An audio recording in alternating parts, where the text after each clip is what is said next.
All right, hey guys, here we are back for hole number 9. Going to take a look at this. You can see I'm up first. QB7, what I'm thinking is something along the lines of this. Now you see I'm bringing Berserker. It's mostly for the second shot here. So first off, you're going to see I'm going to utilize most of my backspin, which is 4.5 bars. We are going to try to thread in here and get this as long as possible off the tee. So I'm thinking somewhere along the lines of this, maybe with just a touch of curl. We really do need to kind of press the bounds a little bit on this. So I'm thinking 5.5 rings, somewhere in there.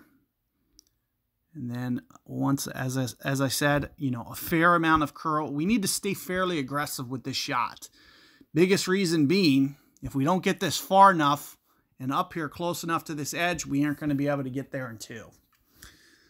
So do keep in mind, let's just say, you don't have Berserkers. Still follow my advice and probably play it this way. It's the safest way. There's no point of trying to overplay this hole because it's a very challenging hole. You don't want to, let me put it to you this way. You don't want to turn your eagle into a par. The biggest way to turn an eagle into a par is to go this way and maybe hit the rough. So, you could do it the way my opponent's doing it, which is very gently. I would imagine with gentle power, you're not going to go into the rough. However, I would try to just strongly encourage you not to go that way altogether because the hole's just getting so much longer. It's much better to play it over where I did, even if you have to go Titan. Granted, with a Titan, you're not going to be able to get home. And I am going to be able to.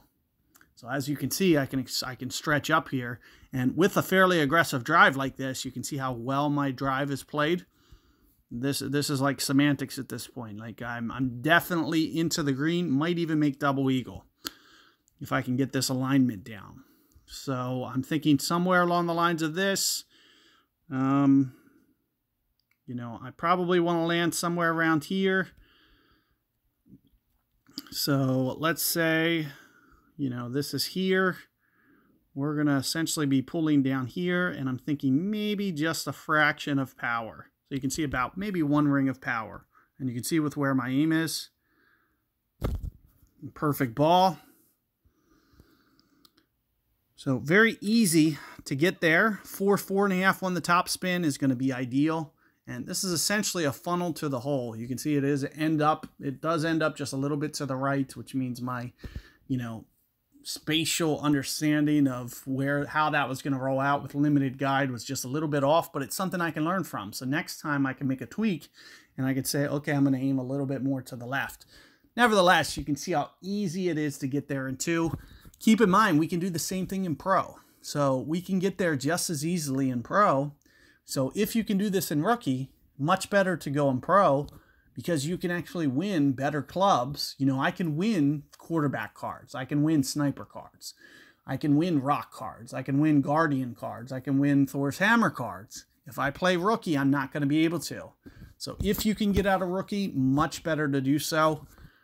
You can hit a lot of these same shots in both tournaments.